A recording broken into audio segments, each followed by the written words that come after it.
I'm Kam Hashim.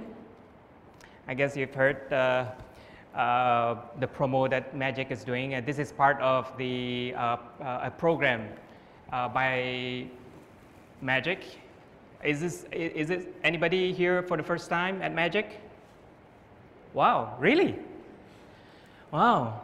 Well, I hope you have a good experience today. MaGIC stands for what? Malaysian Global Innovation and Creativity Center.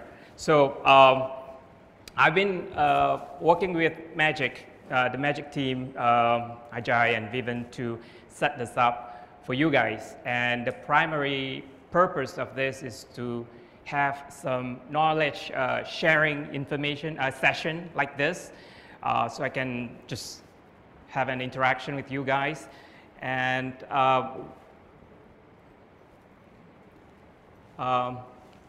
that's basically the primary idea of having this session.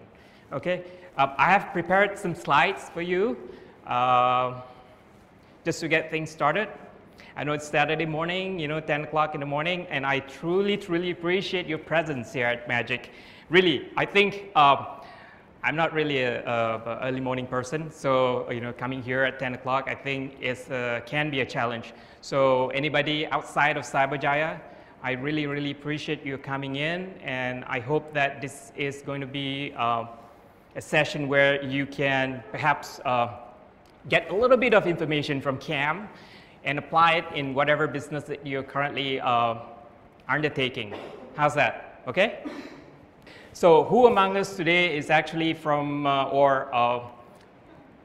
is there anybody here who's working directly with the startup, who's actually running a startup or doing marketing for a startup or working for a startup? So anybody? Okay. Okay. I guess the rest is, what do you guys do? Exploring this field. Exploring. Wow, that's a very good word. Okay. So this is, I'll welcome all. We have two objectives today. All right. What we're hoping to achieve today is basically to build a good understanding of public relations. And this is primarily targeted towards startups and whoever that wants to learn about public relations. But because MaGIC is meant for empowering the startup community here and perhaps beyond the country, so we're going to be focusing a lot on PR for startups today. All right, and secondary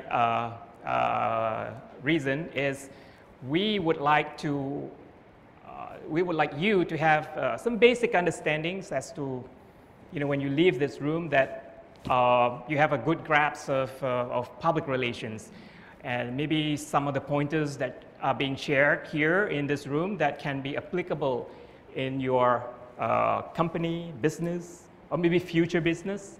All right, so first off, since this is a 2-hour session, hopefully, I have lined up a few slides for you guys, and these are the topics that I'm going to be covering within these 2 hours. Okay, get yourself comfortable with these topics. If there's anything that's missing from that you want to be addressed, just let me know. Okay. A little of introduction, and I'm going to talk about. I'm going to paint the big picture as to what has brought us all here today at MaGIC on a Saturday morning at 10 o'clock, right? A couple of misconceptions. I think a lot of people, they misunderstand what PR is, so we want to address that in this session. Of course, we're going to be talking about startups, PR for startups. That's the bulk of this presentation. I really think that PR is something that almost everybody can do, but you just have to have the knowledge and skills to do it, right? So I'm going to share a little bit of information as to how you can be successful in doing your own PR. A couple of resources that I think you might be interested in knowing. Where do we go from here? Once you leave, what's next? Some final words. How's that for an agenda, if you will? Any questions? No? You guys are good. You know, the umbrella topic for today is basically PR for startups. We want to get to understand as to how you get your voice heard, okay? And I actually, initially, I had put getting your voice heard in Malaysia and beyond, you know, because that's what the world is about today. It's globalization. So I hope that becomes an aspiration to a lot of people, getting their voice heard. And we're going to be using public relations as a vehicle to get to that level, all right? So you're looking at Kam Hashim, all right? I've got over 15 years, close to two decades of experience in the communications consulting. When I say communications consulting, that's specifically on PR. But I had also worked before in Malaysia on direct marketing, a little bit of special events, doing events management, and yeah, that's about it. And most of my experience has come from work in the B2B sector. Are you guys familiar with B2B? Business to business, enterprise products. So that has become my forte, if you will, you know, after over a decade of working in that sector. And it's, I say here B2B high tech, so I'll get into that later. I've done a little bit of B2C, so if there's anybody here who's doing B2C, things like that, we might be able to relate at some point, but if I miss out, just let me know. Kam, you need to talk about B2C a little bit. And by the way, I hope that this is a session where it's going to be the most the most beneficial session for you guys. This is for you. All right? So you've come here at 10 o'clock to come to MaGIC, to listen to Kam, but it's for you, it's your event. So don't worry about maybe taking notes or writing down, you know, whatever, you know. Just focus on what I'm giving, the information that I'm giving over to you, extrapolate that, process it, and see if I make sense or not. If there's anything that is not clear, and I hope that you would come and confront me with it. Just ask questions. Yep. Yeah, how about B2B2C? Meaning to say a business is to help another business to serve that customer. I don't have a huge experience in that. Yeah, what's your concern there? No, is it going to be the same strategy, or is there a separate? We'll try to get into that in terms of the strategy that's applicable in the realm of PR. So if I miss out, and if that's your specific interest, voice out, okay? I may not have the information today, but maybe that's something that I can follow up on, okay? So this is good. So you just let me know what you need, because it's all about Kam now, right? So we don't want that. So this is not about Kam, this is about you, startups. You guys, okay? All right, is that a good deal? Okay, so just put up your hand and ask me questions.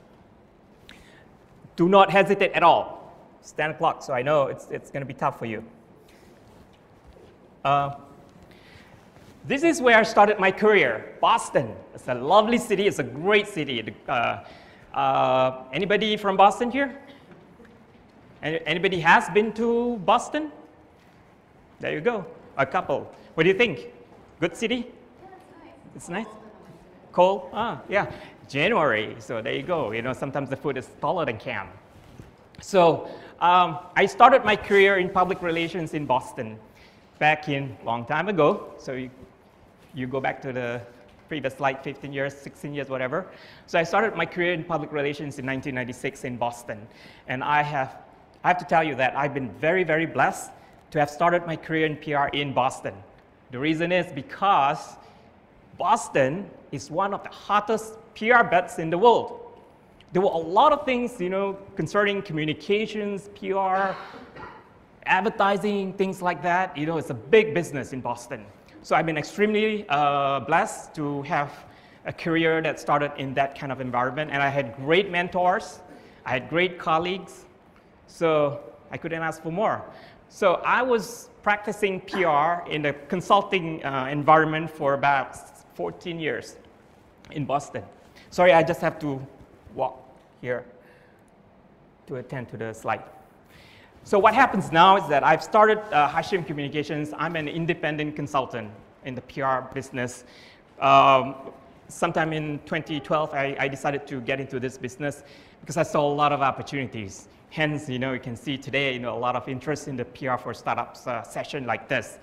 My focus right now is technology, or ICT if you call it, SMBs, or SMEs, as Malaysians call it, right?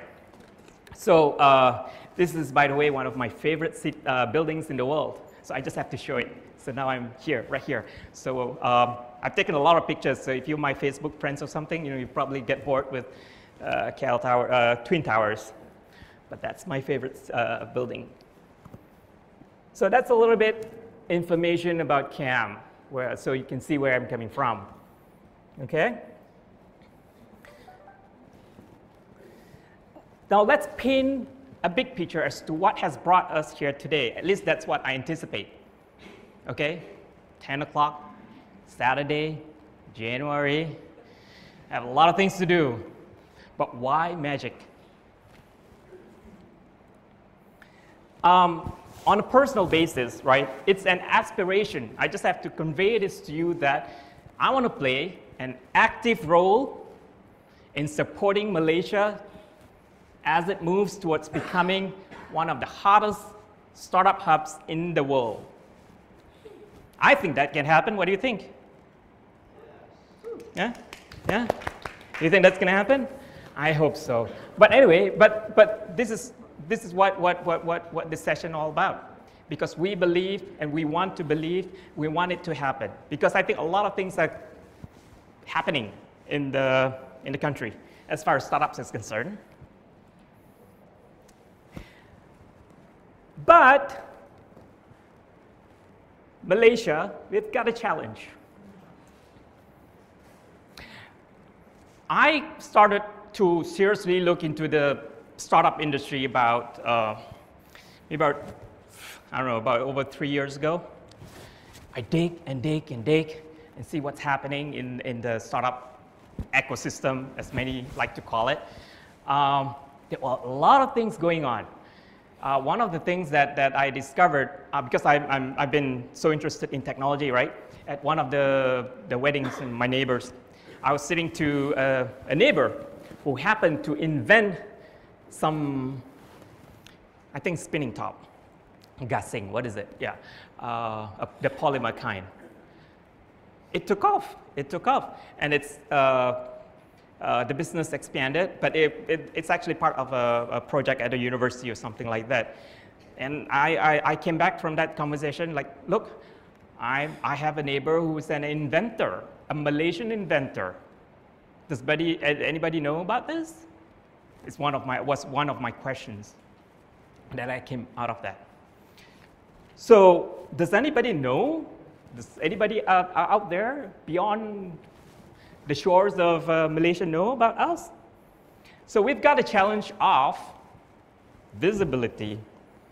So I guess you guys can get a good picture of what visibility is, right?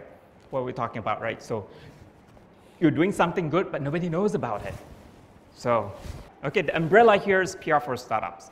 Getting our voice heard. How are we going to do that? Before we get into that, I want us to go through some fundamentals. Let's go to a classroom. I'm going to give you a quick crash course of public relations. Is that okay?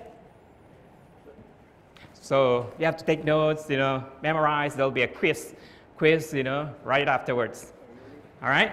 So 10 points I don't know. We'll see. No, I'm just kidding. Sorry.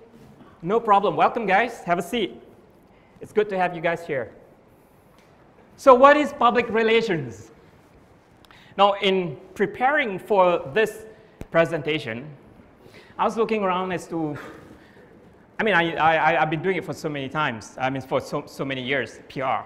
But in Malaysia, right, I've always been impressed with the responses that I've got from people on the street, responses towards public relations. in my household, somebody asked, what is PR? I'm like, oh, I have to explain that.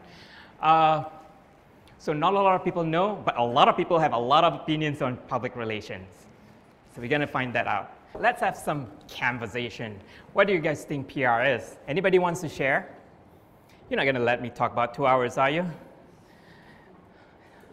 I'm catching up with my breath now, so that's why I have to sit down. So now, what is PR?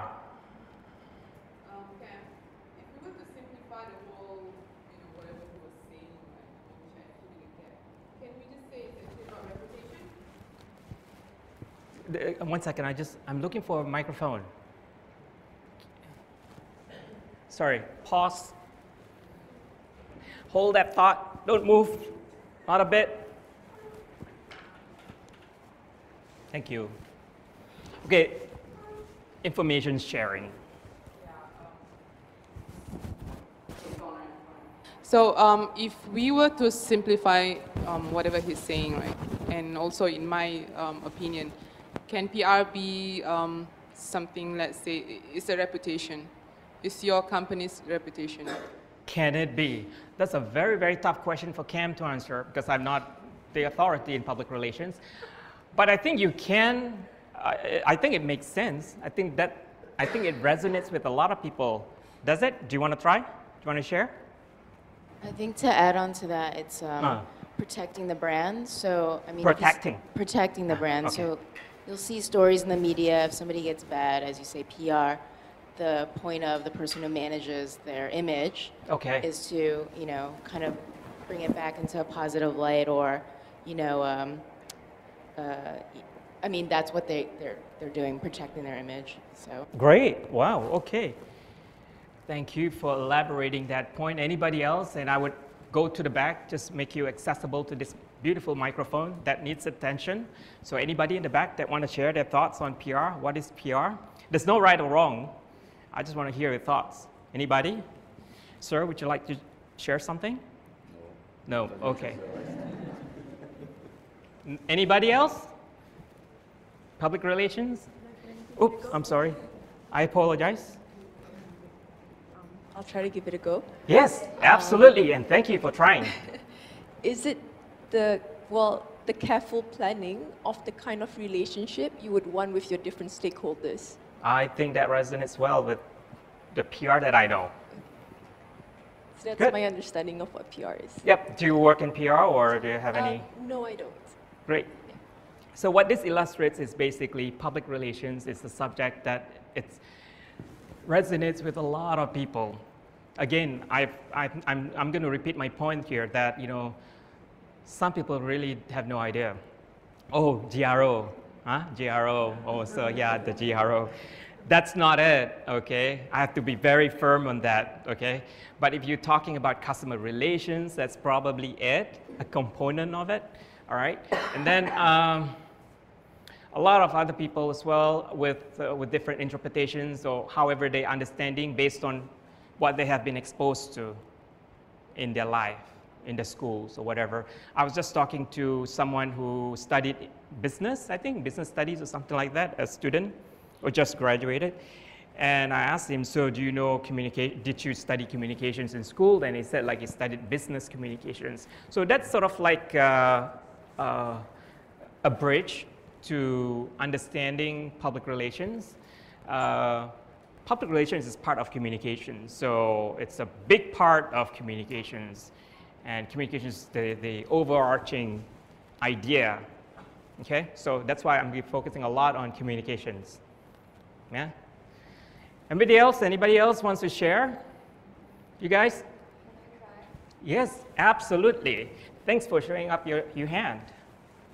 I think to me, PR is, there's so many parts of it. Like there's Resume? image, there's so many parts of PR that you can open up to. There's creating a brand. Creating a brand. Image. Image. Crisis management. Crisis management. Somebody's nodding over there. You guys are not really nodding. Can you guys hear? Right? The voice is okay? The audio? Okay? Go ahead. Sorry. Promotion and publicity. Promotion and publicity. I love all these keywords. Thank you. Thank you. Is that all? Yes. All right. Anybody else? Oh, there you go.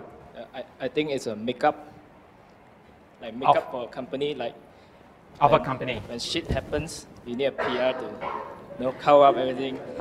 So you also need PR to actually make yourself beautiful, and yeah, people will get attracted to you. So, there you go. Yeah, especially to stakeholders. Based on what you know, yep. Yeah, I respect that, and thank you for sharing. You guys want to share? Come on, it's for you guys. Anybody else? You guys want to? No voice. I'm sorry, but you're still coming? Oh. Yeah. Oh, I really appreciate that you're coming. But I didn't mind sharing anything. You mentioned like some credibility of an organization. Credibility affects credibility of organization. That's a very good point, which is going to be related to the upcoming slides.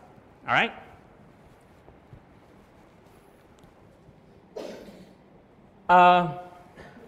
As I said, a little bit of crash course on public relations. We're going back to a classroom, but there's no quiz.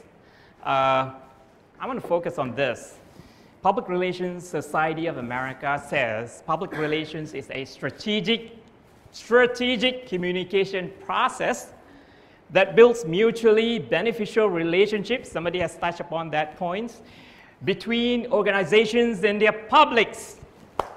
All right? There you go. So that's what PRSA says. Does that resonate with some of you guys? Yeah, maybe. Okay. And then UK people in the UK, this is what it said. Definition of public relations. Yeah, I grabbed this from this Chartered Institute of Public Relations. The Chartered Institute of PR, Public Relations of the UK, says that public relations is about reputation, somebody mentioned that, the result of what you do, what you say, and what others say about you. Public PR is the discipline that looks after an organization's reputation. Its aim is to win understanding and support, influence opinion and behavior. It establishes and maintains goodwill and mutual understanding between an organization and its publics. That's from the Chartered Institute of Public Relations of the UK. I just needed to bring that up so you guys get a good grasp on the classroom concept of learning. Now, actually, PR is multidiscipline. You know, when you talk about public relations, right, one of the core idea is actually identifying who actually matter to you, to your business. If you have a startup business, right, who actually matters? Your customers. If you're looking for funding, investors. If you're looking to get hold of government agencies for your products, government agencies, things like that. And then, on a larger context, not startups, you know, like publicly listed companies, when they go for IPOs and things like that, you know, financial PR will come in. So they need to be concerned about how to communicate their messages with the shareholders, prospective shareholders and things like that. All right.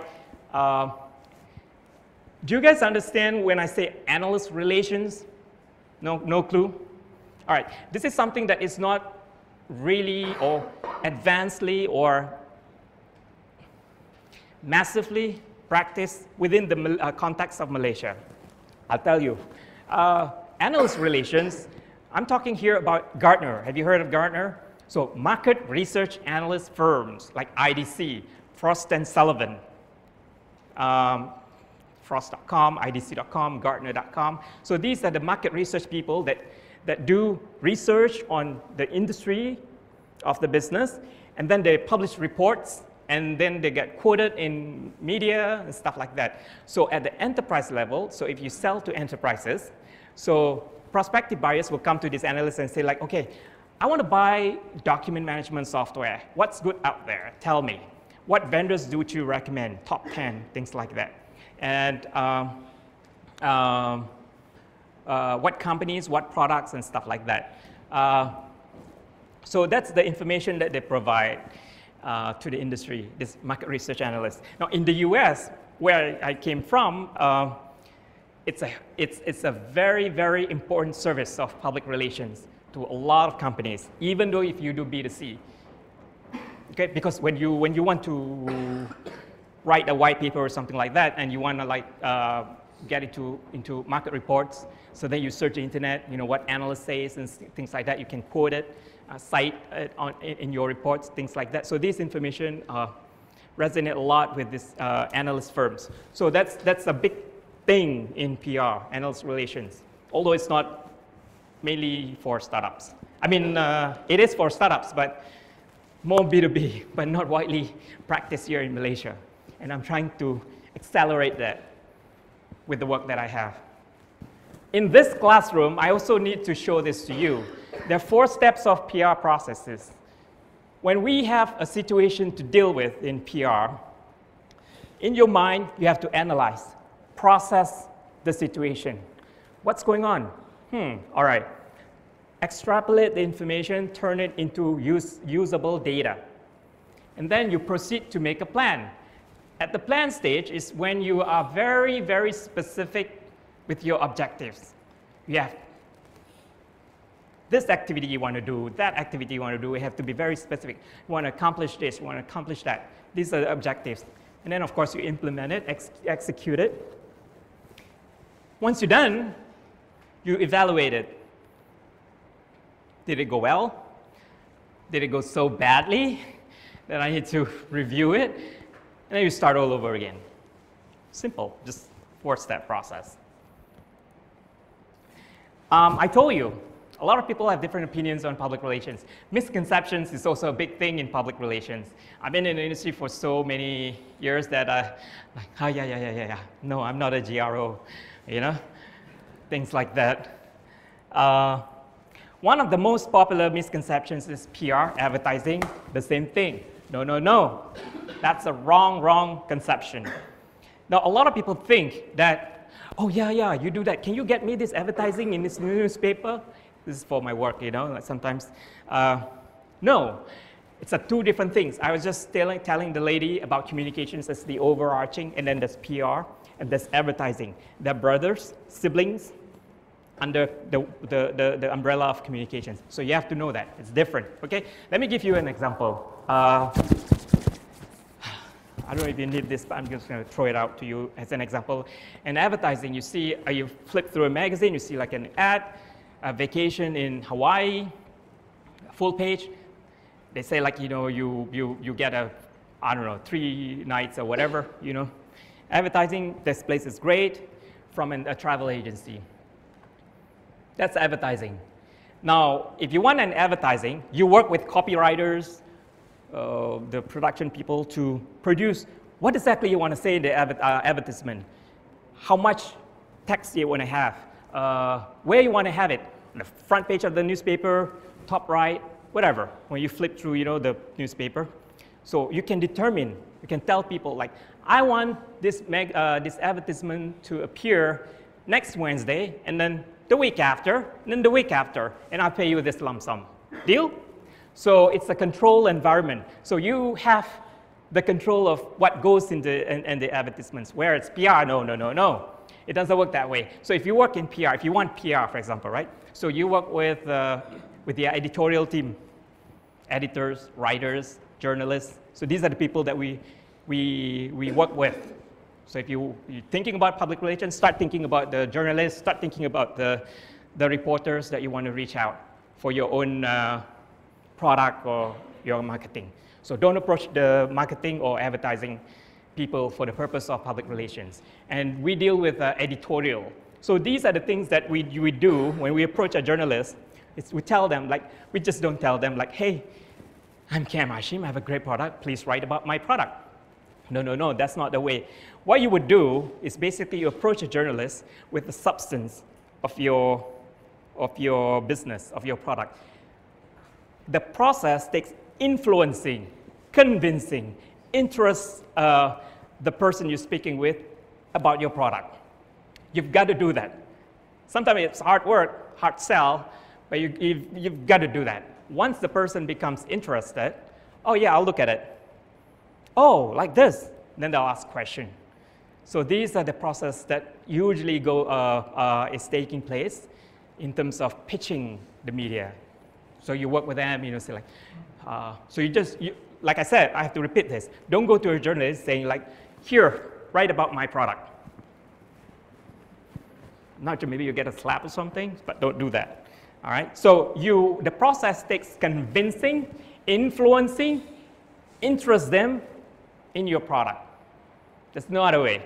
I mean, I don't know, but that's the PR way. How about that? Okay. And then they say like, okay, I don't know, maybe I'll write it. Maybe they don't. So that's why I put it up there. No control. You don't have control. You give them the information, you follow up. Sometimes the article appears tomorrow. Sometimes, I heard, there you go. I did this interview 6 months ago. Only now it came out. I saw a hand over there. Yep. Do you need a microphone? No, it's okay. Is it the same thing as preparing a press kit or media kit? It's part of the process. I'm going to get into that. But thanks for bringing it up. When you work with public relations, unlike advertising, you see, it's about the process, right? Communications. So when you go to a journalist who has no idea who you are, please don't expect people to just know you, okay? So you go to them like, hey, you got a minute? Do you have a minute? Oh, he doesn't have a minute. Okay. How about 10 minutes? Okay, I'll give you 10 minutes. Now, the process takes me telling him what my intention is based on what I know about this person. You've read on the internet before you go see him, like it's like, oh yeah, this Mr. So-and-so, he's been writing about, for example, he's been writing about internet security. I think he will be the person that I want to speak to about my product. I have this very good product that can change how people do things, okay? So you've done your research.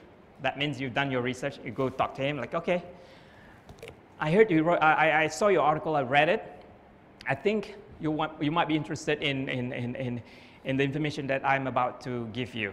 And then we're like, oh, really? What is that? So then you supply the information, substance, that's what I'm saying, content. And what the content is depends on you. In my line of work, I would recommend if people would supplement press kit. So if you're not familiar with press kits, we can get into that later. But press kit, pretty much a few documents that explain the company and the product. Content. I'm going to focus on content a lot in this talk, because that's what Malaysia is lacking. All right, so that's advertising. Already explained it to you. Advertising is what you say about yourself. PR is what you get others to say about you. This guy said it brilliantly.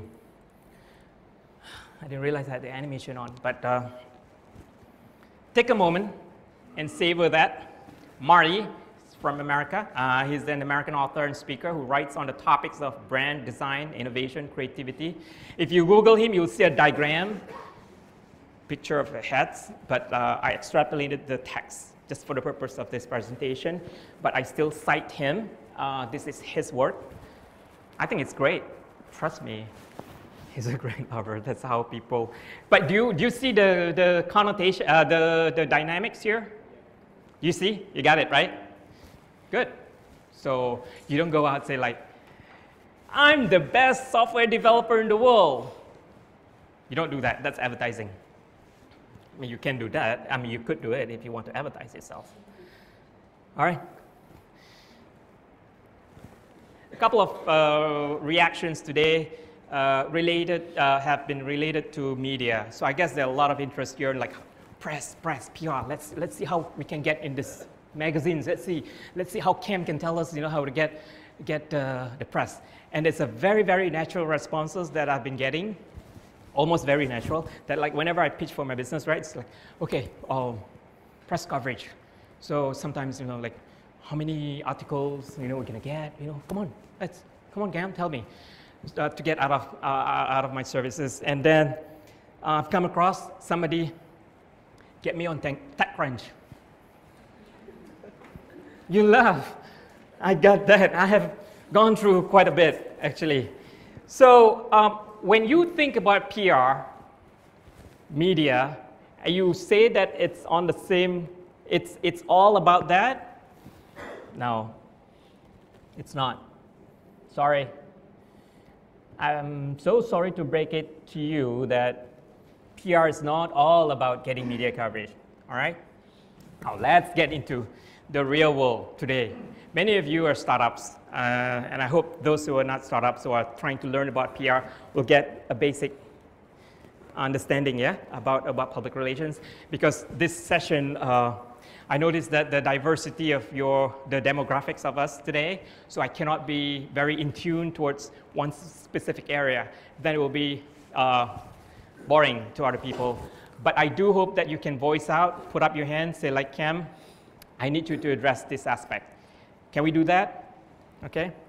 So maybe you guys, if you think that this is a bit generic, put up my hand. I can put up your hands, and we can talk more specific as to what your interest is. Okay. It's all about distilling the information. If you're a startup, you're probably asking this question: does my startup need PR? Right? I get this quite a bit. If you're looking for an answer, I have a way to look at it in the next slide. If you answer yes to any of this on the screen right now, then I would say probably yes. That's the probably big yes. What does that mean? Let's go through one by one, okay?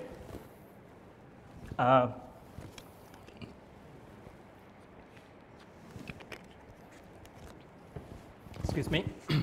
Competition. You guys awake? Awesome. All right. So now if you get in the business at this point in time in the millennium, in the new millennium, most likely you're not the only one doing it. Competition is out there. And the bad news is that the competition may be fierce, stiff. Everybody is doing it. I just got a feed from a friend who was so bummed, my friend in Boston, who got so bummed that he got this great idea, but somebody has just launched it yesterday. But I'm going to write in, because I was on my way reading that note. I'm going to write him, because probably that's a blessing in disguise. So I'm going to write him. So you see, when you get it, when you have that idea, right, great idea, right, don't think that, you know, so to me, ideas are cheap. So you have to act on it. That's most expensive, because you have all different situations you have to deal with: funding, resources, whatever. I just lost my train of thought. Competition. So competition is out there. Be prepared. So when you go against your competition, what do you want to do? You want to be ahead of your competitor, right? So you don't want to wait like, oh, let's go. No, you don't want to do that. You want to be in front of the line. So it's a sprint when it comes to that kind of environment. So you want to be ahead of your competition. How you do it? Communications. You have to be a good communicator. You have to be good in your communications strategy. You have to be good in your public relations. Okay? And then if you want awareness, so say like I heard that somebody is thinking about a product and maybe launching or something like that. So if you're in that situation, right, this is just an example. If you have a product, a new product, nobody knows about it, and you want people to know about it, so that's awareness. Awareness, somebody knocking, an awareness creation. I mean, to create awareness about your product, your new product. So if you have that need, if you've got to that stage, then I say, yes, you need PR. Visibility, we've gone through. I think I don't need to get so in-depth on that. And then crisis. Somebody mentioned crisis. Yes. So what happens when crisis happens? Your products did so badly. So badly.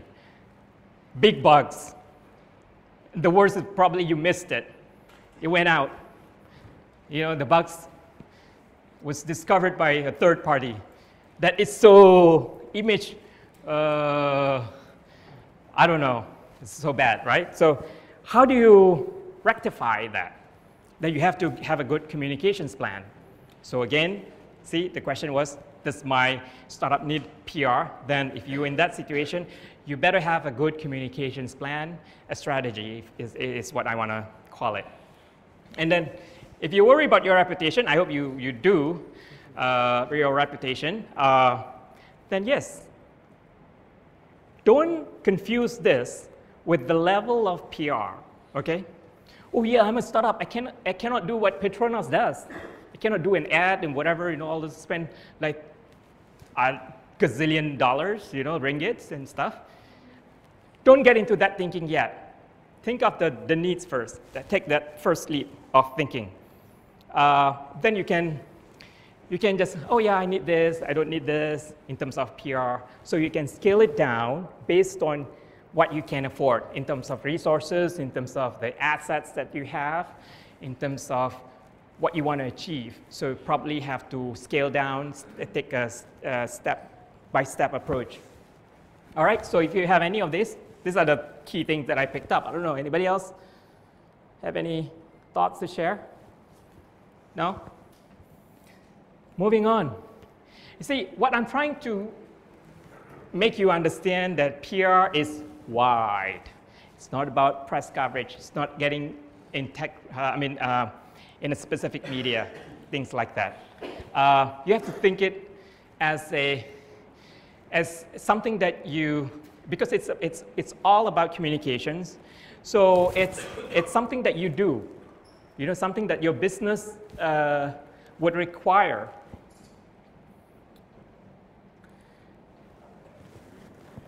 So if you are startups, these are some of the things that you can consider when you think of PR. Perhaps this will come into the picture. Accolades, what does that mean? In Malaysia, there's Apicta, there's Echelon, there's a few other awards, PICOM and stuff like that you can go after. That's a part of PR. You compete, you become visible. People know that this is a contestant from whatever company, so you become visible. And you do some blogging. I don't need to explain that. Case studies, that's very important. Testimonial oriented promotion mechanism. So you write case studies. If you have case studies already, I see a lot of the trend now, like in startups, right? Because they have a website. What they do, 4 quotes, testimonials from the customers. That's good, but I want you to take it to the next level. How? Like I said, a case study, here's one way of doing it. You write a document, a one-pager. You explain what the situation was being faced by the customer. And you explain how the action, what was the action item, what was the strategy to rectify that situation, and you conclude it with the results. That's a very boilerplate. Yes? Is it a generic one or specific? That's a very good anatomy of case studies that you can present. Usually people want to know what was the problem with that you solved, right? So they want to know what was the problem, and then you explain how you come in, the strategy to rectify that situation, and then you say what the results was. And then this becomes part of your marketing collateral. So when you have a press kit, for example, you insert that and you can share it with the media. But of course, there are things that you need to go through, sift through, like approvals and stuff like that from the customers, before you get it out. But in PR, if you have a third-party endorsement, that's an enhancement of your credibility. So remember, when we talk about reputation, you want to build your credibility in the market. Okay, if you're not credible, people are not going to listen to you. I forgot newsletters. I think you know that. Press releases, we're going to get into that. I think you might have heard of press releases quite a bit in the communications. It's something that you can consider when you do public relations. Okay? Public service announcements, that's pretty much for nonprofit.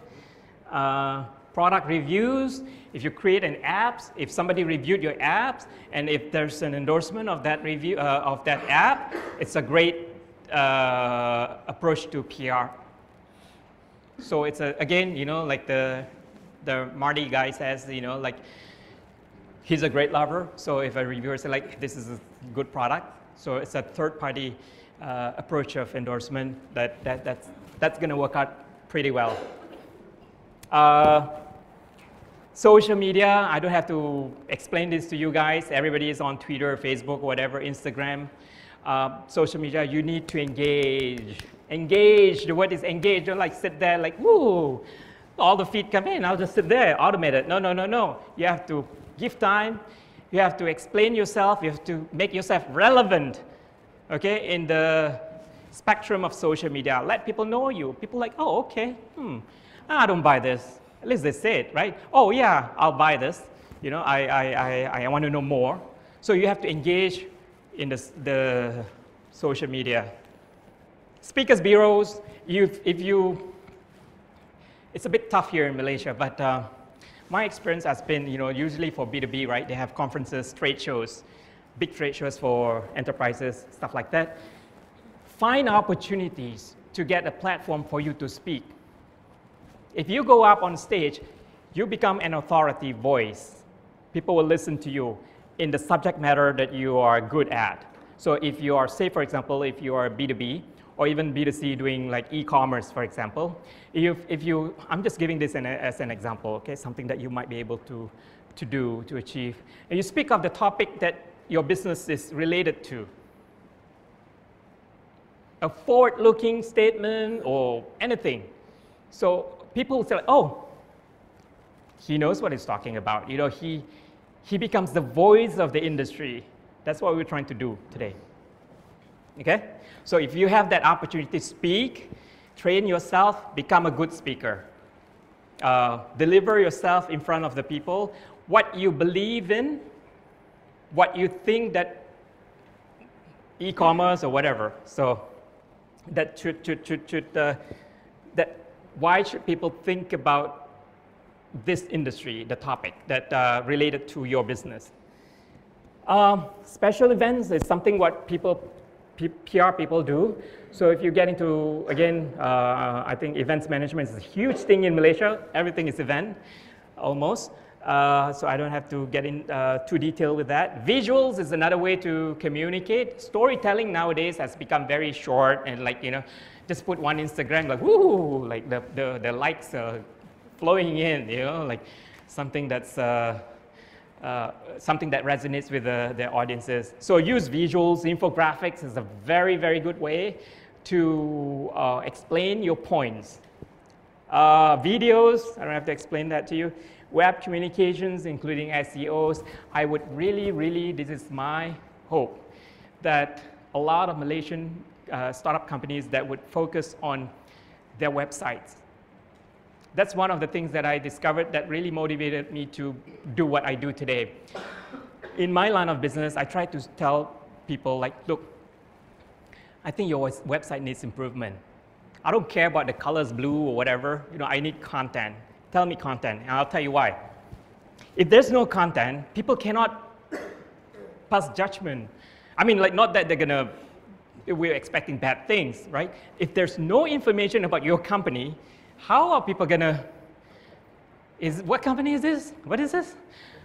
App?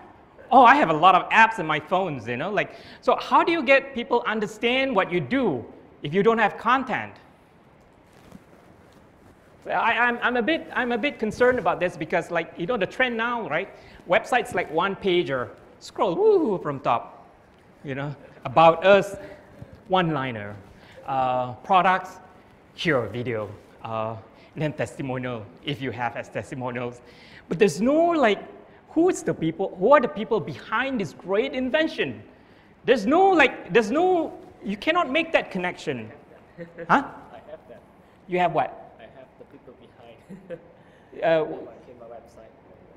Right. No, what I'm trying to say, like, who actually invented these great things, this app?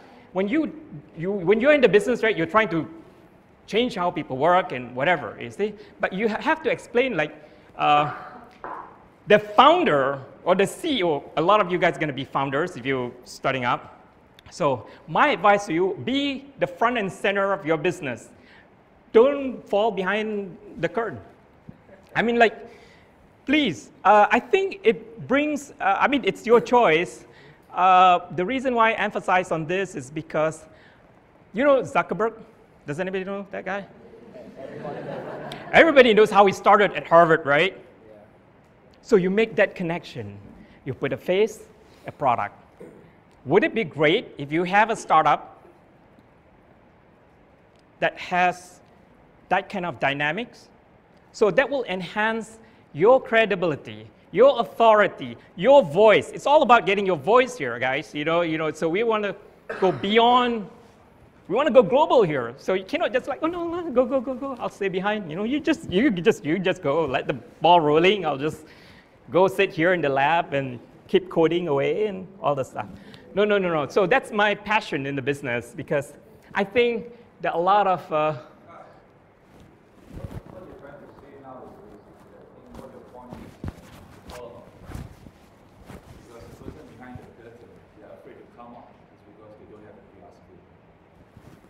that's a different issue to me. If you, what I'm trying to do is I'm trying to.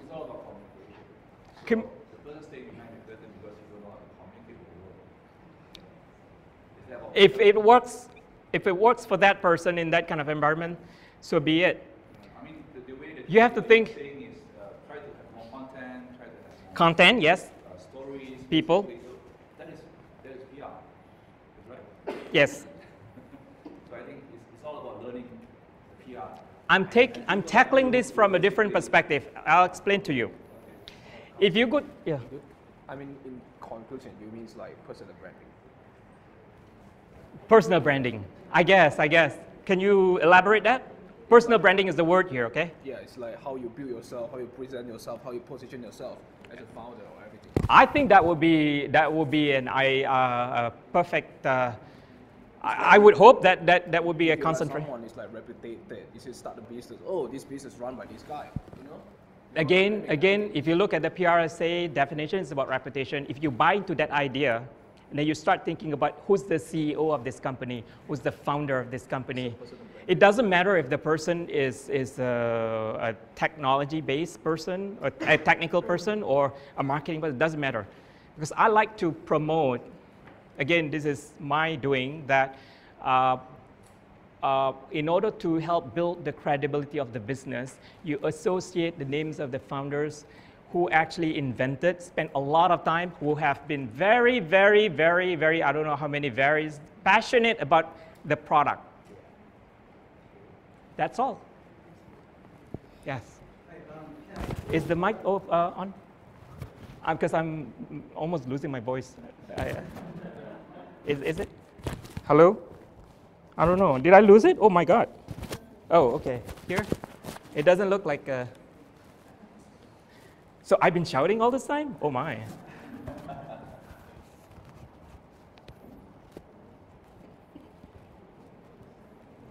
Okay.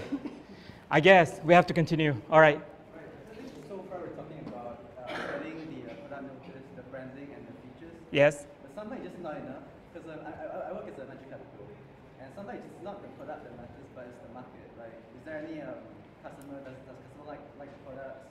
Are we seeing growth? Are we seeing revenue? And stuff like that. So like, if I'm trying to push a company to my partner, and I like the business, I like the product, but they're just not generating enough traction and revenue, and it just don't fit the appetite of, let's say, my VC partners or co-investors. Yes. So Yes. Is there any way that I can just use PR to show that the market likes the product? Let's say we cannot generate the numbers. Yeah. But I use the PR to say the market loves the product, and it's kind of shows what I don't need to just go back from. Yeah. Okay, that's a very, very tough question. I don't deal with VCs directly, but I understand your interest in this sense, but let me try to address this. Now, when you talk about funding, right, financiers, what really matters to you? If you want to fund a company, a startup, right? So you are concerned about the spreadsheet. You look at the growth. Is there any demand for the product? Are we seeing enough revenue? One of the things that I come across, right, sometimes a startup would come to me and say, like, we talk to an investor and they say, like, where have you been? This is in the context of the US, right? It's a massive country. So they're like, where have you been? We've never heard of you. They've never seen this company in the media. So that's one of responses from the financiers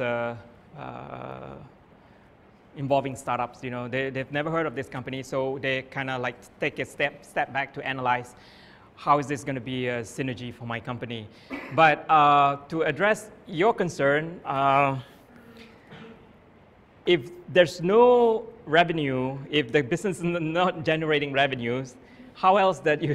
I think it's your own policy, however that you want to take the next step with this prospective startup, right? So, but I would answer that by saying it comes back to the aspect of how well the company, the startup, is doing in terms of marketing itself, in terms of the image of the visibility of it in the market. Like if nobody knows about this company, if this company is just very in the back burner, I think you might want to reconsider your. I mean, like I think that probably going to be. It's probably going to be a tough process for you to select this. So this company approached me, let's say, about 3 months ago. Yeah. So what do I tell them what to do? Like, let's say if they're gonna pitch to me, let's say 3-4 months to my partner. So what do I tell them in this 3 months? What did they do to create that so-called perception that they're being received by the market? Like, what should they do to create that presence? You have to look at how they communicate their business. If you're asking me, so that's how I would respond it. You have to look at how they communicate the business. You say, how visible are they in the market? If you're concerned about that, okay, this is all up to you. If you don't see them out there that much, tell them. You probably want to say, like, you know, like, how come you're not out there? Is the market reacting to your product good? You want to find that out, right? So it's very marketing-ish approach. Expensive. Excuse me, can we get back to the presentation? I didn't realize it suddenly go into a 3-4 Q&A. Okay, but that's It all relates. I'm thinking, in answer to your question, maybe the startup needs to work on building social proof. That could be their ways to convince, even though you're not making revenue at the moment, if the marketplace is receptive to the product. So in social media, maybe they can build a community with their product and then show that there's an interest. And that's how they can convince. very fair. Very fair reaction there. So again, you know, like I like in my line of business, you know, I'm concerned about how come you not out there telling your stories.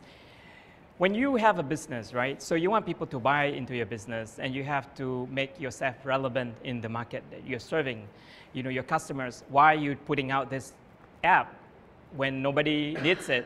So that's the business approach. That's the marketing approach. When you started to invent your product, you have to think what market that I'm serving, and then it's your job to communicate that to your market. So I would look back to the communications and see how they communicate this. If there's any loopholes, address those stuff. I'm sorry, I cannot be very specific on this because it's not. I'm looking at it from the marketing-ish concept. Okay. Now I have 2 microphones, so.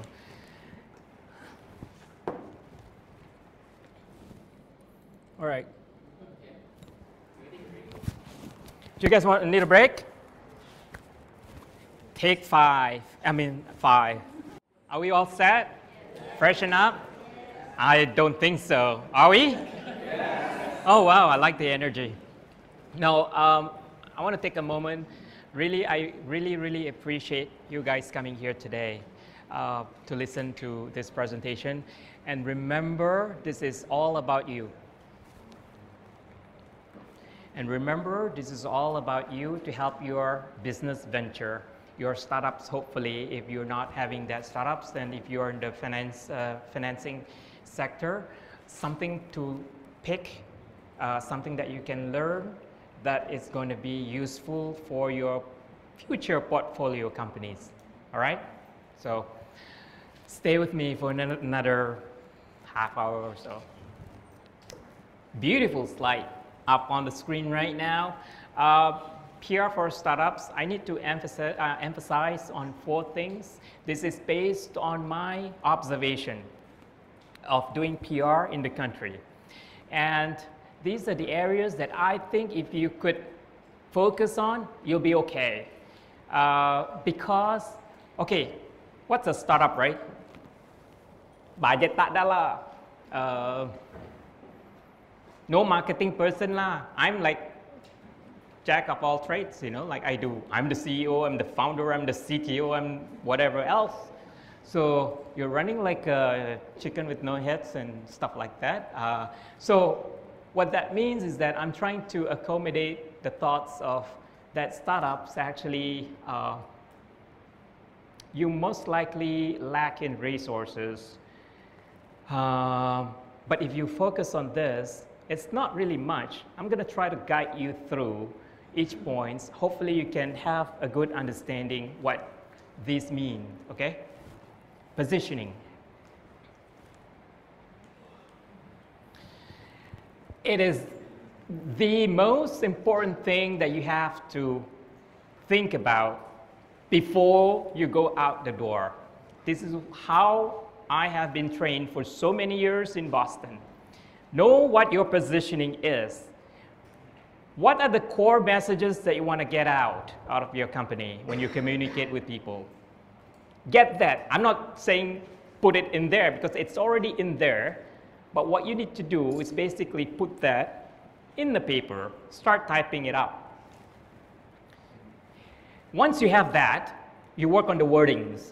Articulate. This is when you want to articulate it. Articulation is basically how you verbalize it, how do you put it up on your website. Remember that one scroll about us, that one sentence. Make that sentence the best sentence about your startup. Do it. That's a challenge.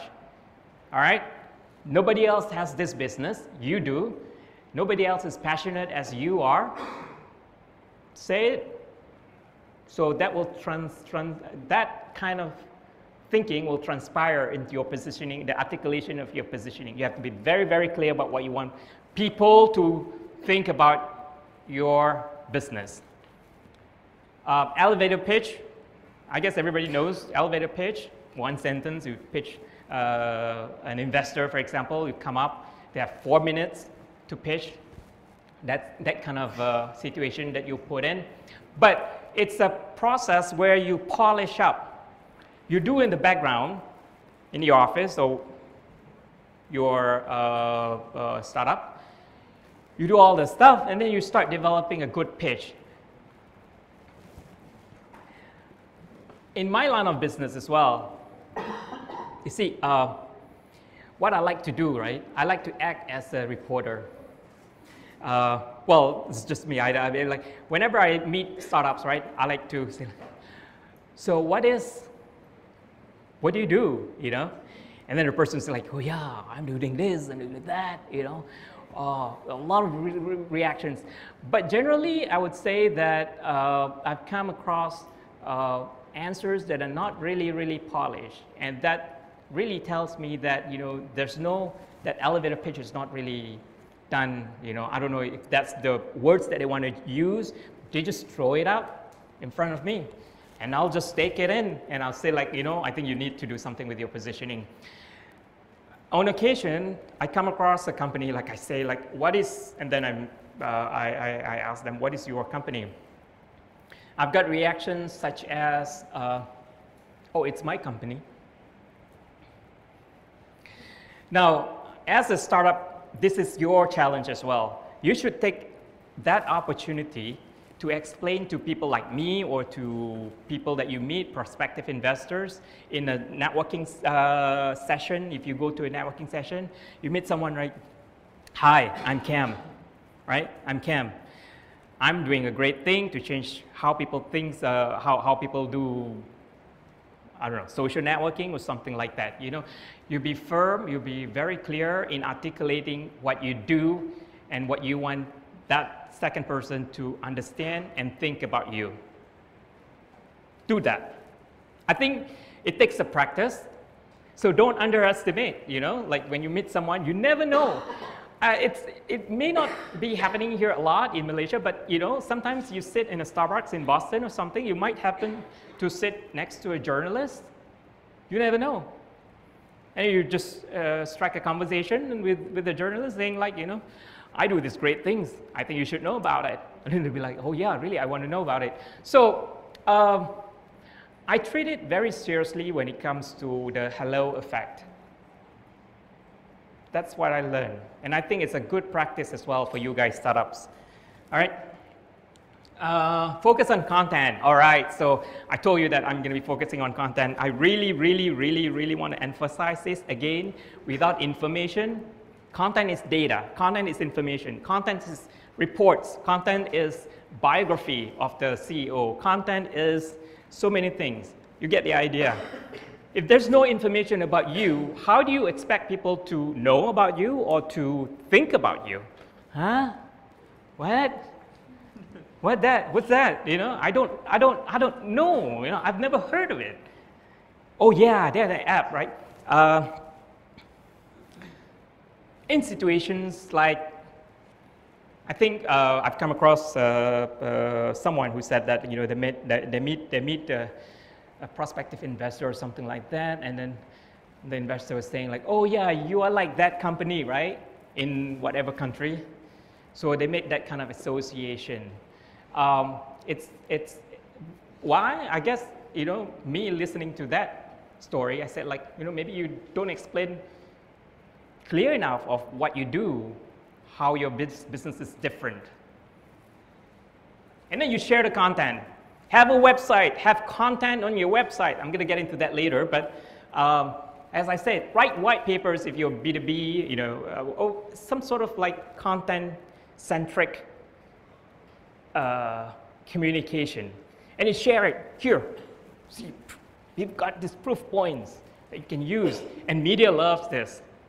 If you come up with a very solid information data that's usable again, okay? It has to be usable, practical, and relevant to the industry. Then people might look into it, you know, and it stays there. I touch on this again, content, social engagement. In my opinion, websites still relevant, no matter what you guys think. One of the things that I've been taught, when you go out and tell people, like in the States, right? We have someone here. Usually, right, the most common thing, like they heard of you and they ask you what your website is, and they're going to rush to the website and stick information about you, see how you're relevant in the industry. And imagine if they go to their website and say like, good pictures, there's no content. We don't know who actually invented this. Then how are we going to make good out of that? You know, I mean, like I don't know. Okay, so emphasize on contents. Tell the world who you are. You know, what startup you are. Talk about your products. You have to be clear. You know, the product, like product sheets, how it works. It doesn't matter if you do it in a video format, pictures, diagrams, infographics, but you have to make it very, very succinctly clear to people to understand. Look at this. Yes, I get it. Yes, I want it. You know, yes, I want to go buy it. You know, whatever. You know, impacts that you want trying to create, and then press-friendly website. A lot of people don't get this. What does that mean, press-friendly? There's a section on websites that's called media news, right? You're familiar with that. So create a section on your website that has this information, like information about your company in a PDF or Word document that's downloadable. And then information about the founders. Get one background and then the pictures. It would be nice to have pictures of your founders, the great brains behind this. So you make it press-friendly. Some information make available to the public. Say, for example, right? A very generic example that, for example, if a reporter is writing something about you, I mean, about the industry, and they search, okay, I think this company is relevant to my article. And then they can just go to their website and download the corporate profile company PDF right there. They don't have to play phone tag with you. Send me some information about your company, and then follow up. Nantilah, I tengah tulis, you know. No. We become proactive in this way. You prepare the document, PDF, make it downloadable on your website, click, whoop, you know, let them read it. And then also I want pictures. Who invented these great things? So then you make your JPEG or PNG, whatever, your profile picture, headshot, available, click, download it. Ta-da, you know, the article comes out, then they extract the information from your backgrounder, for example, a little bit of background information about your company directly from your backgrounder, and then they put your picture. That's visibility. So you help them to help you to tell the story about you. It's what I'm trying to say. We're doing good? Are you sure? All right, I like the energy. Want to get some press? Cam, tell us already how we're going to get some press. Tell us, Cam, we want to be on the front page of this, right? Is that what you guys want? Ask yourself, am I ready to be on the spotlight? When you go out, right, in the media, like I said, I like to ask, so what do you do? Like I'm a journalist or something. No, just because the process, I want to see the process. I want to see how polished the person is, things like that. Because I think if you're a startup, you should take that opportunity to I'm doing this. Not like, oh yeah, we're just doing this, yeah. I don't know if it's gonna work or not. I really don't know. Yeah, okay. So news. If you want to be in the press, think of this. It's not the only thing, but I'm suggesting that you have to think about news. If you have news, so what's news, Cam? Think of this. You're launching, right? So that's news. Nobody has heard of your company A, and then ta-da, you want to make that entrance to the world. So that's news. So think about it. When you're launching, when you have version 1, when you hire a new CEO that has very good credential from their past, so perhaps you can introduce that as news. One of the things that I like to do, right, in my day-to-day responsibilities, that I brainstorm. Sometimes it's not meant for brainstorming. Just sit down with a client or something like talk. All of a sudden, you see all the idea bucket is filled with ideas of potential news. So and then we pick out which ones are, oh, okay, this idea is good, we can turn it into news. No, we released it 10 months ago. It's really not news. So brainstorm with your co-founders, your colleagues, and see what information that might be relevant as news. And then you can think about the next step is to think of how you can formulate that information into news format, if you will. And then is my product working? I already touched on that. Your product has to work. If it doesn't work, go out and you just, that's gila. I mean, I don't know. How much time do I have for this? You really want it? Put some time on it. Just don't say it, okay? Do it. Why should I do PR? That actually is about objectives. You have to ask yourself, why am I doing this? Why did you come here? Because you want to learn 2 things that I told you in the beginning, right? Good understanding and some guidelines as to how to PR. So every step when you do in the PR process, even before you engage in PR, you have to ask yourself, why am I doing this? So you work with your PR person or yourself, try to come up with a reason or reasons why you're doing this. You want to become visible. Where?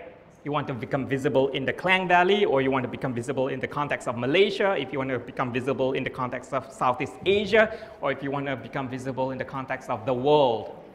So it depends on what products you have, the markets that you're targeting. So then you design your plan. Media relations, all right. I'm all for strategy. Don't focus on tactics. Why? Because a plan is actually a good, provides you a good path. it may not be a straight path, but at least you have something that you know what's going to happen 3 months down the road, 4 months, 6 months, or a year. So if you are in charge of a startup or marketing for a startup, create a plan. This is good timing for you guys to start thinking about, okay, what is my startup going to talk about in 2015? Make a year plan. You'll be a very happy camper if you can have that. But as a startup, you might be at a very dynamic situation where you pivot, you know. But it's good if you can have maybe a 3-month plan, what you're going to achieve. Then you set the reasons. Okay, we want to do it. We want to do this. Month 1, month 2, and 3. As a business, when you create a plan, right, you have to really define who your customers, who the target audiences are. You have to understand the demographics, study it, use Google Analytics or whatever free stuff that you might be able to take advantage of. Get that data. So identify them specifically, know who they are, basically. And then you create a strategy as a startup, right? So I'm going to tell you that create a strategy by perhaps creating a red carpet list. You have to go out like, oh my God, there's so many media, I don't know how to do this. Kam, I'm so overwhelmed. Don't be. But what you can do, like I said earlier, that you as a startup, due to various reasons like lack of resources, so you want to boil down your needs and you match that with the resources that you have, monetary fund that you have.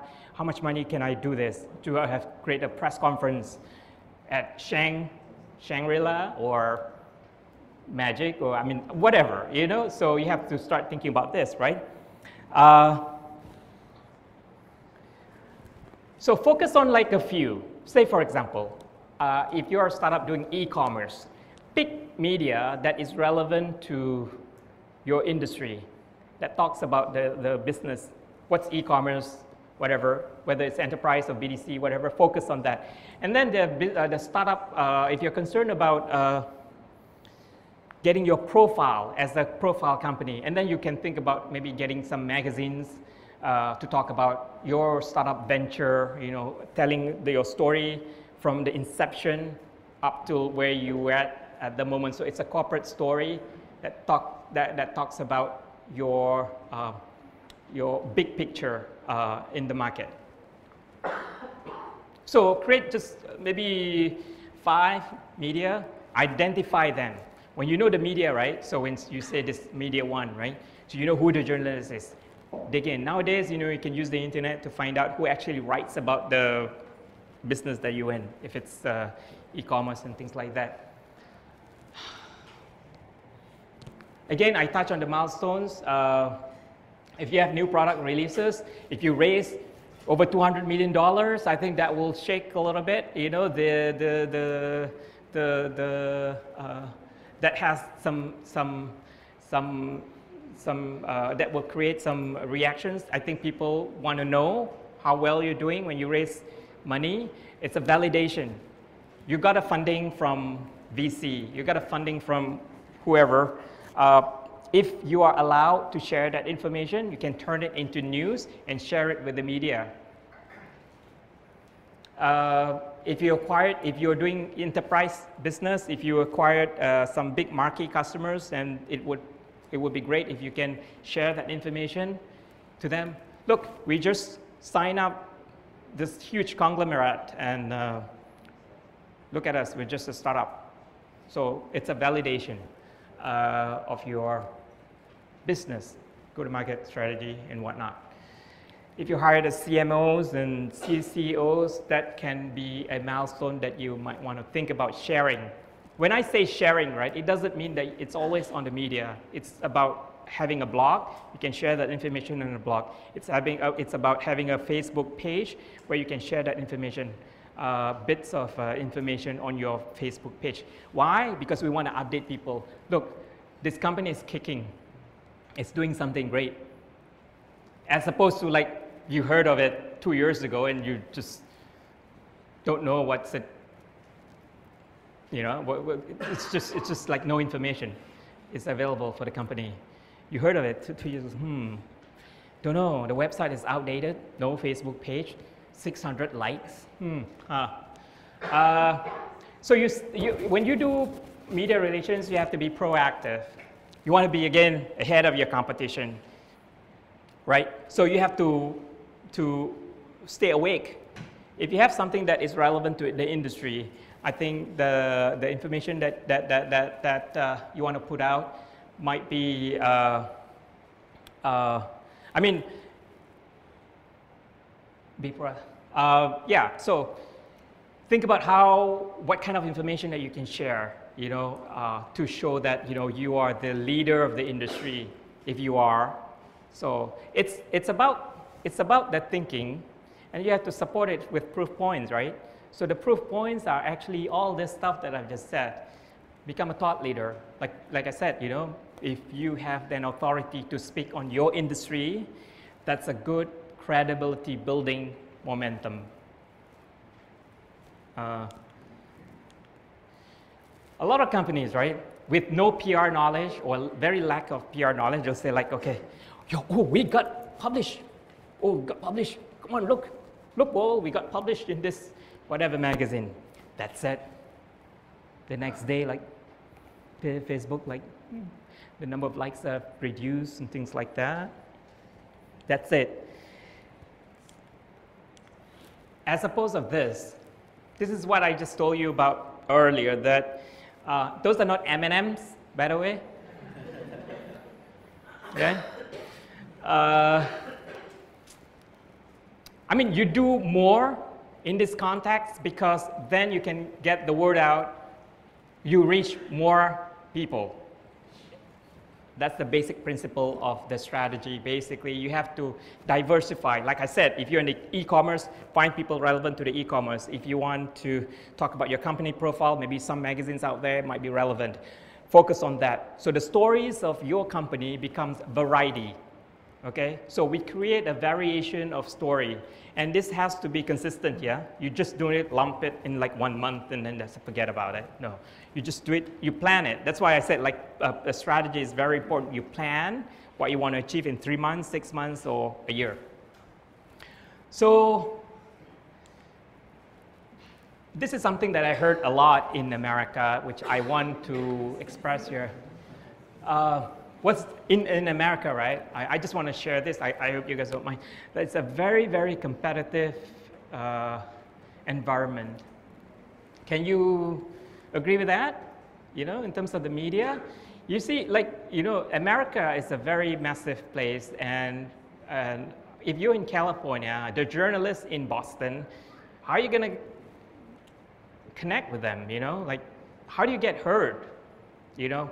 And the ecosystem is filled with tremendous amount of media, industry trades, business trades, things like that. So companies have to really keep up with the amount and have to really think of how they can rise above the others in terms of getting the connection. And this is something that may not resonate, resonate with you now, but let me tell you that I think, again, you know, with the globalization is taking place, blah, blah, blah, so most likely you have a product that's for world consumption 2-3 years down the road, right? So think about this. So when you go out, when you want to get when you wish to get published in a magazine in the US, what do? Right? So everything. You know there's a good magazine, there's a good reporter based in San Francisco. How do you get their attention? So you have to think about that. I talked about press releases.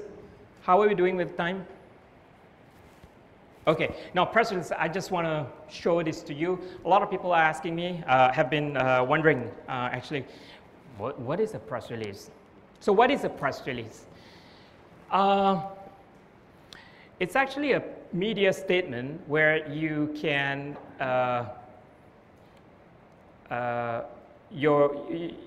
you have control over the content, by the way. So it's actually it's a statement issued by your company, and it is distributed to the media for the purpose of interest them about that specific content. For example, I'm a big fan of press releases. I know some people out there don't like to hear this. Yes, press releases work. Sorry guys, sorry to break the news. Because that's what I have been doing and it's been proven to work. What is a press release? So for example, right? So if you're a startup now, I want you to think that in order for you to launch, how are you going to get attraction? How are you going to get people to interest you? I mean, we're talking about media here now, okay? How do you get newspapers, online portals in Singapore or whatever? And I mean, like the chances probably you go to MaGIC and you meet some of the journalists. Yes, you should mingle and you should introduce yourself, sure. But if that is not a luxury, I mean, if that doesn't happen to you, if you don't have that kind of opportunity, you issue a statement, a press release that you can distribute to them.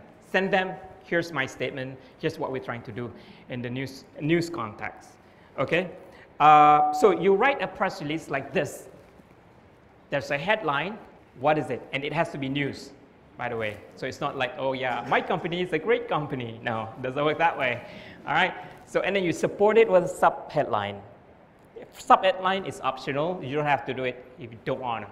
This is the, by the way, this is the anatomy of a press release is what I'm trying to show you, okay? It's almost like a template. And then you write the first paragraph is the most crucial information. You're launching, what are you launching? When are you launching? What exactly that people need to know about your product? Put that in about 50 to 70 words of a paragraph, then you'll be okay. But focus on the newsworthiness of your announcement, okay? And then comes the second paragraph, and usually a press release is supported by quotes from the founder. So the founder says like, we are very excited to announce this to the world. We think that this product is going to work because blah, blah, blah, blah. So the proof point comes, okay? And then the ending paragraph. Company boilerplate is also an important information. How I've been taught in the PR industry is that a boilerplate is, some people consider it like the most read information about a company. So with that magnitude of expectation, it means that you have to focus on your efforts to boil down your thoughts of what your company does, what the benefits it deliver into one paragraph. I want you to check out like Google's boilerplate. The boilerplate is actually at the bottom of the press release, and Microsoft, you know, all these huge companies. It's good. You can learn from them.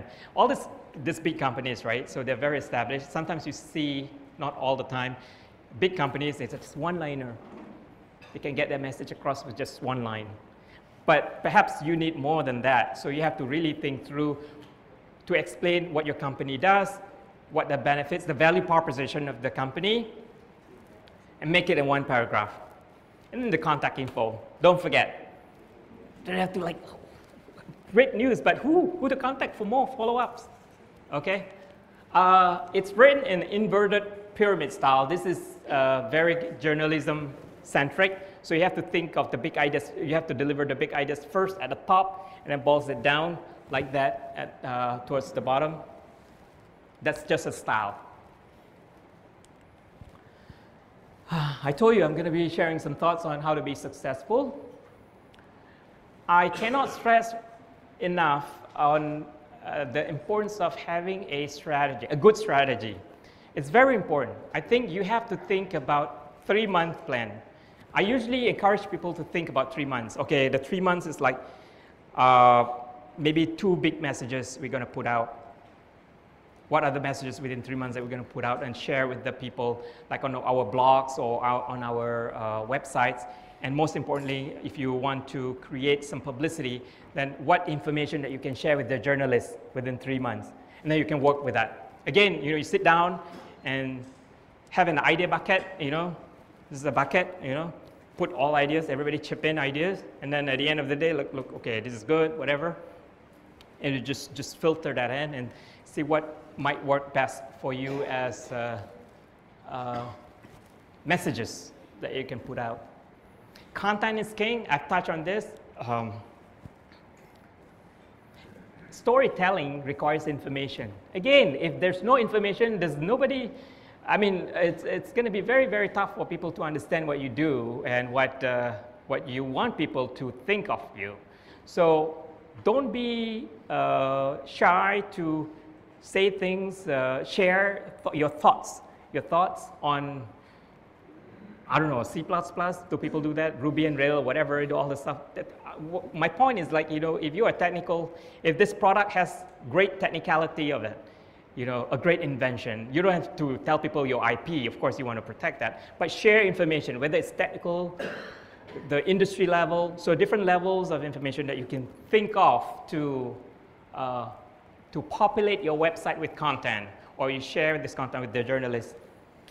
Have specific objectives. Like I said, ask your question, why you want to do PR? I want to get this, I want to get that. Relating to misconception, right? Someone told me like, sometimes I come across like, if I hire PR, I want like 5,000 downloads in like a quarter or something like that. I'm like, you're entitled to whatever request that you want, but I think you put yourself in a very good, a very tough situation there, because on the principle basis, you have to know this, PR is not sales. I see some nodding. Good. It's not sales. So I'll be under great pressure if people's like, I want to hire you because I want, it's understandable. It's a business. You need to do sales. But what about your sales force? Are they working? How are they doing? So you have to combine all these factors. But putting sales, burdening PR with sales, it's not something that I would recommend. People do it, but it's not something that I would recommend, okay? So that's why you have to be very specific objectives. You want to be known in the media, right? So you have to know which media, you want to know who journalists are. Do your research. And learn from startups. Like MaGIC is a great place for you to mingle, network.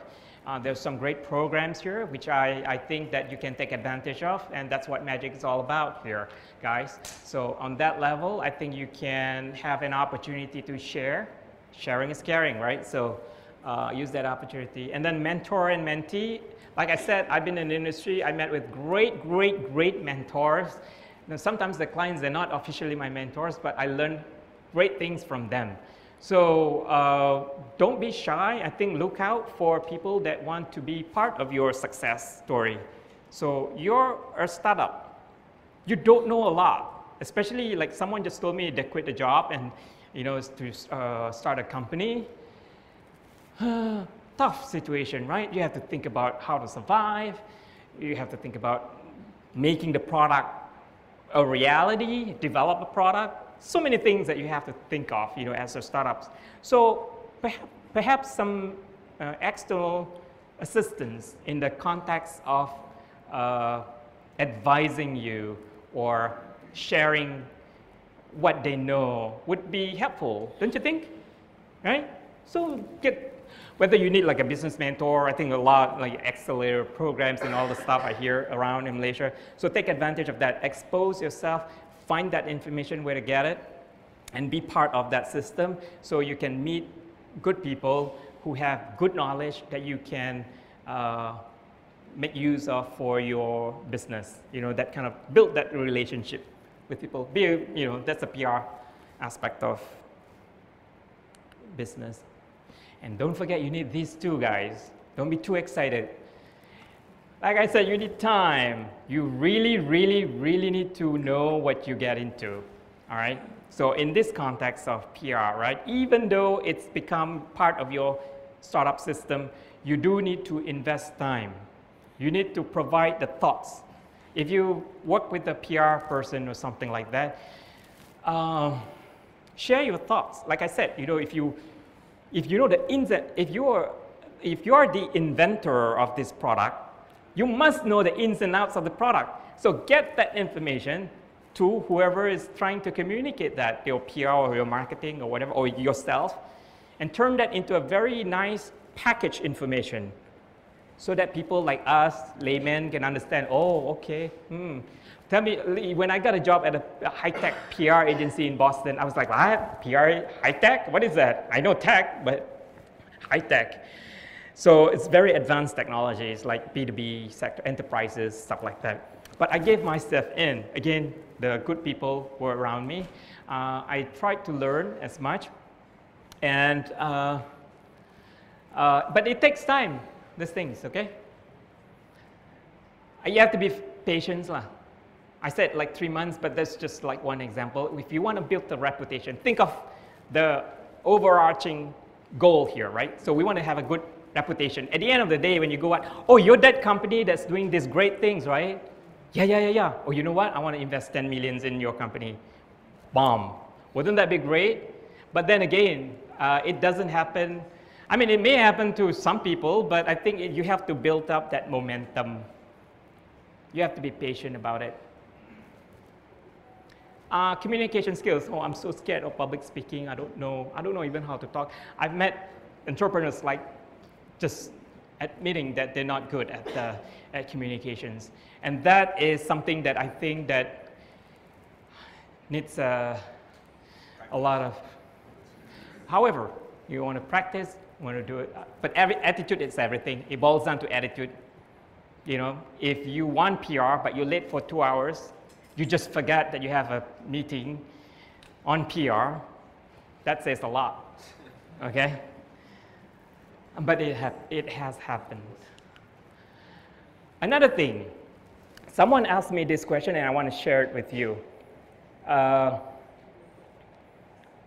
You know, don't get caught up in the situation where you like the confetti going out, woo, launching, woo, you know, the big hotel, whatever, this month, you know. And then you invite reporters, big press conference spends, I don't know, if you can afford it. Ooh-ah is the word, basically. And then you just, and then what happened? What happened tomorrow? And then what happens next week? What happens next month? Nothing. This is my way of saying it, visibility cliff. So you create that visibility, right? The momentum. We're launching big, let's do this event.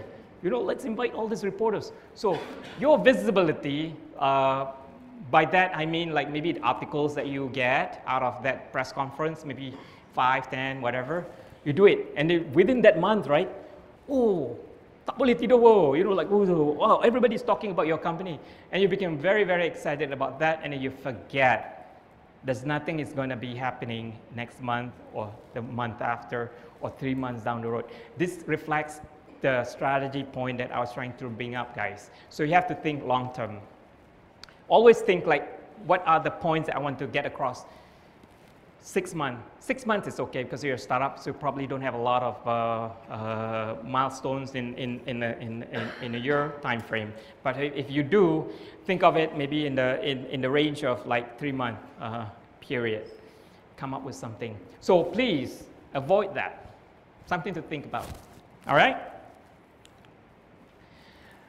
We're approaching the end of this. If you're just interested, again, this is, I'm not focusing this on just in Malaysia. If you are on Twitter, Twitter is a great invention. Subscribe to PR Phil, hashtag. Oh my.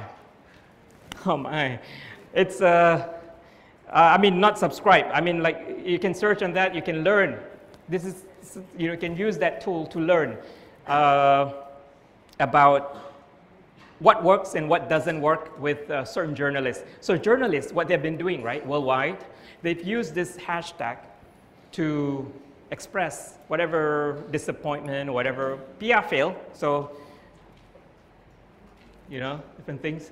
One of the things that I want to point out here, like say, based on my experience working in a lot of American media, and then seeing the environment here in Malaysia, right, there's some differences, but whatever it is, right, when you work with the media, it doesn't matter which country, what country, but be professional. Be professional. You can start with producing that 3 documents: your corporate profile, information about your founders, and then information about your products. However you want to do it, you do it by videos, like I said, a product sheet. You're familiar with the term, right? Product sheet. Do it. So 3 things, and then just that's an act to professionalism in my kind of vocabulary. All right. So these are the books. Oh, they're going to see a big jump from Malaysia, Malaysian subscribers from now on, huh? All this. Some things that you see, like in the context of the global, right? So there are generous information out there to help people to gain traction, publicity.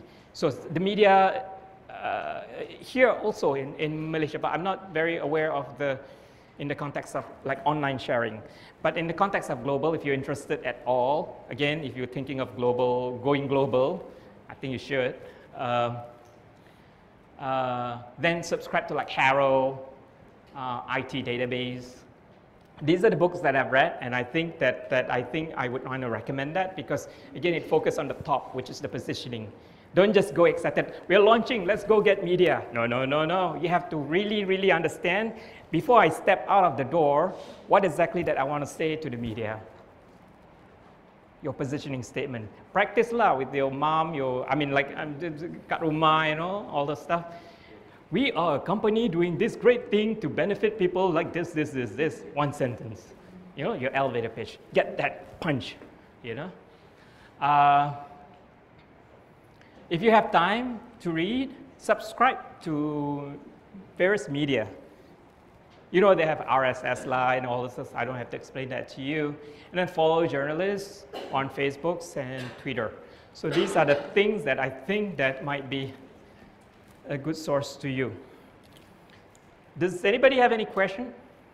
In the startup, usually things are always changing. So I'm trying to figure out like what to do in the case that there's like a delay and let's just say an app release or something. Yeah. Because you want to continue the momentum. Yes, exactly. So I just wanted your perspective on that. When you have an app, right? So which I presume that a lot of companies are interested in that business. When you launch, okay, so you're launching a new app, right? So you have to get some traction, but you can make it known to the media. We are launching. Hello, we're launching. You got to know this because it's a great app, and you got to support it, supplement it with your proof points, all right? So that's number 1. Again, to keep the momentum is the question. How do you follow through with your bullet points? I talked about core messages.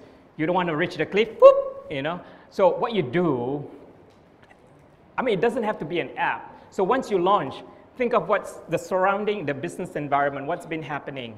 If your release is delayed, there's nothing that you can do. However, in the context of a press release, you can do a forward-looking press release. You can say that this app, we're launching it in Q3, but we want to make it known now. We have a beta. We have a beta right now, but we're launching it in October, for example. So then you want to encourage people to sign up for the beta or something like that, right? But you have to make sure that it's a beta thing. That's one option that you have to keep up with the momentum.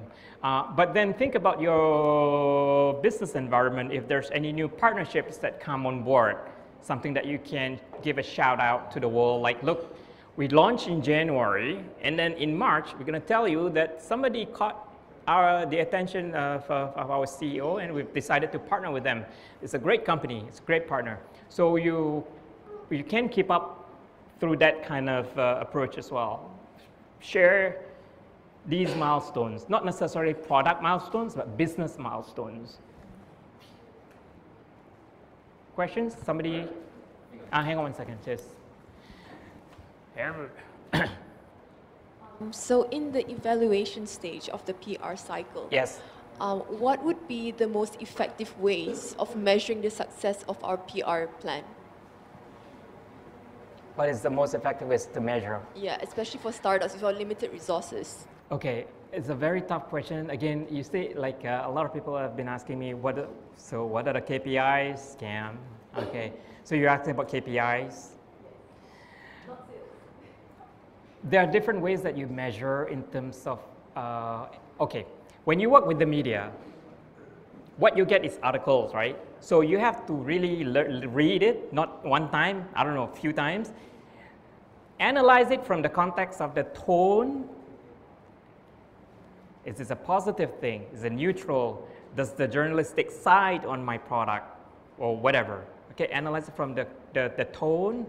And then you can, although I don't want to emphasize this, but in the general practice, it's quite common in the industry that if you get 3 articles, you become nervous, you want 10, right? So, I mean, quantity there.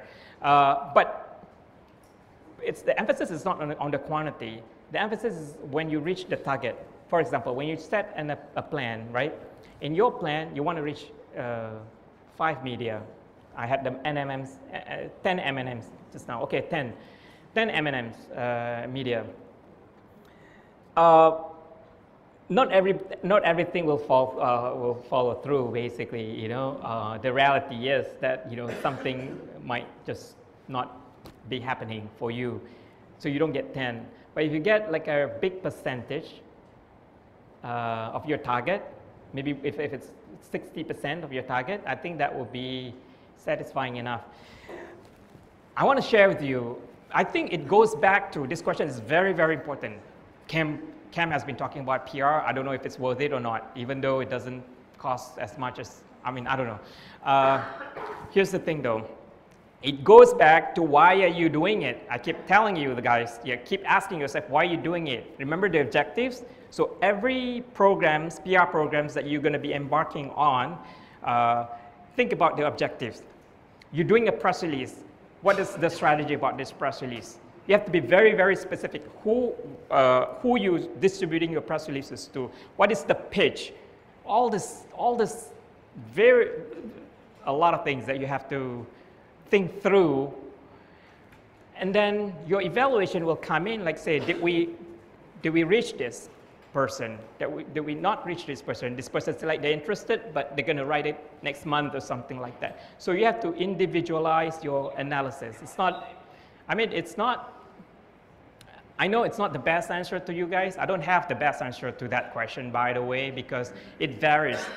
The situations may be unique to that specific program. So that's why you have to address it based on why you did it. So people ask me, what are the KPIs? And I would ask back, why did you do it? Did you do it? Did you do a program? What is your program? Let's look at your program. Why did you have this program? What are the targets? What are the specific targets? You're supposed to reach e-commerce for your e-commerce business, but you end up pitching fashion people. I mean, the non-e-commerce, to say the least. You know, that's so bad. Targets. Then of course it's not going to work out for you. So you have to be very, very specific. So whenever you ask the measurement, to me, you have to reflect on why you're doing it, the objectives. If you look back at your objective, did we reach it?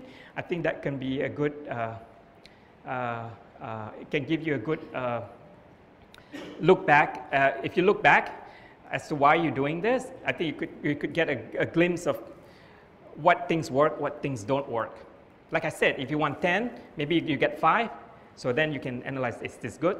What went wrong with the other 5? Okay? I also have to share with you this. I've worked with a company, right? They've got a full page in the media. We set a target. We did a campaign. We set a target. Okay, this is what we're going to be targeting, blah, blah, blah. And they got a full page in the media. Relating to your question about KPI, this person got a phone call or something as a result of their appearance in that particular media, a full page. Somebody read it, I need to contact this company. And this company got so happy, like, Kam, you know, somebody got me. That's a value. That's a value for that piece of editorial, the article, right? So he's happy. I mean, so they're happy with that one call. So again, you have to set your expectation based on the reality lah. So when you work with the media, it's not guaranteed. No matter what, I would advise you when you work with journalists, right? I have a journalist. yeah, and then you go back to the office, you tell your colleague like, yeah, that journalist was very interested in our story. I think they're going to write an article. And then there's no story coming out next week. You get disappointed, you follow up. You know, sometimes you get to the point where you're pestering them, and they don't like that.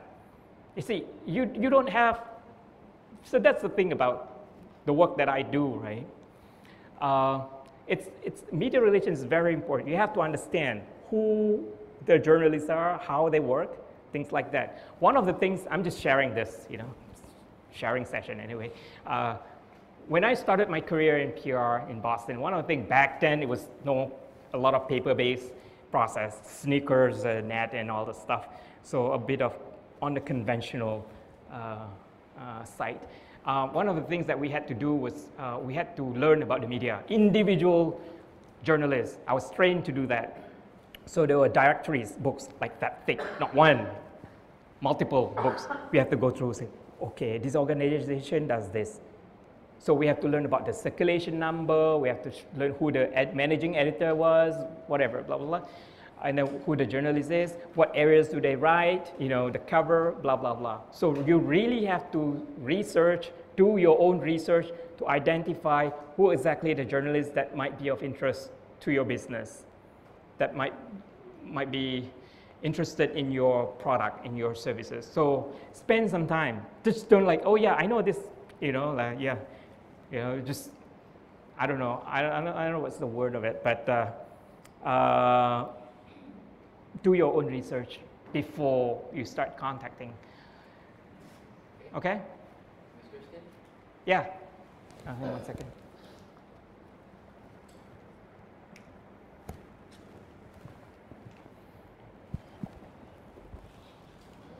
Hi there, my name is Alan from Google.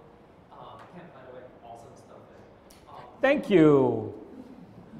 He just said it out loud, and I just had to respond that. Thank you very much. Moving on. The question is, how do you know which media that you should associate yourself? Because let's be honest here, each media caters to a different kind of audience. Yes. So how do you know which media that, as a startup, that you should associate yourself with in Malaysia? Within Malaysia. Okay, great. Within Malaysia. All right. Should it be a shotgun approach, or should it be a laser focus? I want this media to associate with our startup. All right, to answer your second question, right? Short term over long term, right? Depends on your goal. Do you want to be visible? Do you want to have a good reputation within 6 months and you don't care about after 6 months, or what? I would not recommend that. You have to think long term, right?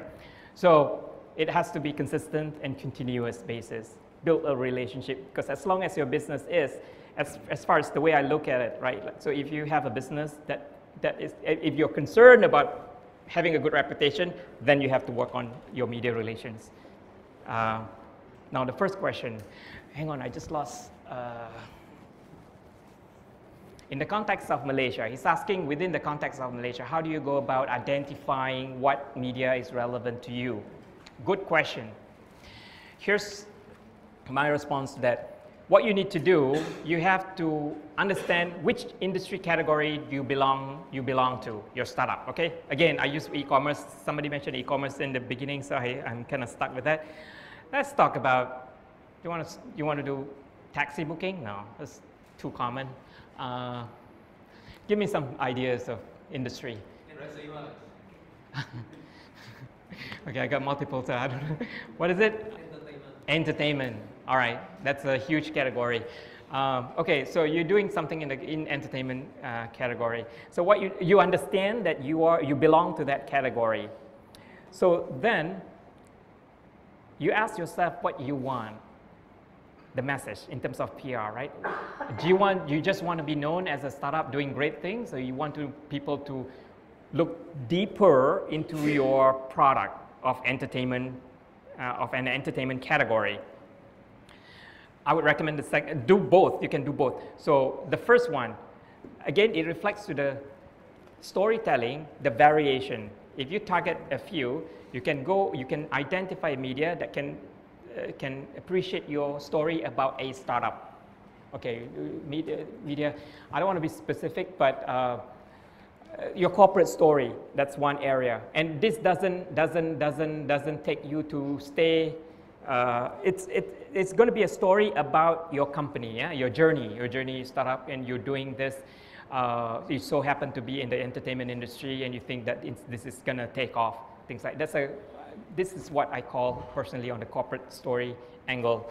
And then you want people to really understand your entertainment app or whatever software, right? So if you want to get into that, you have to start looking at the media that are focusing specifically on that topic. It can be a journalist at, like a journalist at a mainstream media that right on that topic. You can approach that journalist. I saw you wrote about this topic.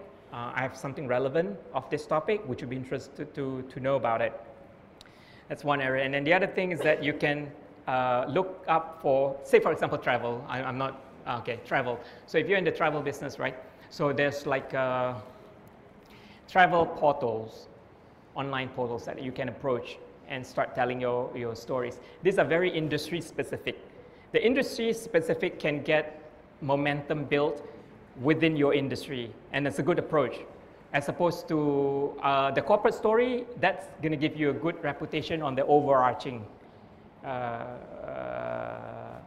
approach. Now in Malaysia, right? So I'm so glad to be in Malaysia right now because I think I want to use this. The media is proliferate. I cannot say this word. This is one of my weaknesses. I'm embarrassed to admit it in front of you guys, but that word, proliferation of media. You have